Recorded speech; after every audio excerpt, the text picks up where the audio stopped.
大家好，歡迎嚟到腦 Best， 我係 Dr. Mark， 每期都會同大家分享一啲有趣嘅大腦科學研究。鄰居家的孩子早就開始說話了，我家寶寶怎麼還不會講話呢？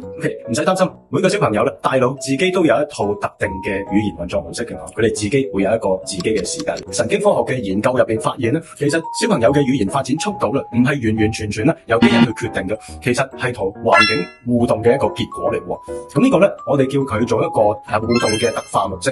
呢個互動特化模式咧，其實講緊我哋大腦咧有兩個好重要嘅語言區域，第一個叫布洛卡區，另一個咧就叫做韋尼克區。呢兩個腦區咧喺我哋出世嘅時候，究竟個運作速度係快定慢咧？其實每個人咧，其實都可以用環境嘅互動去提升噶咯。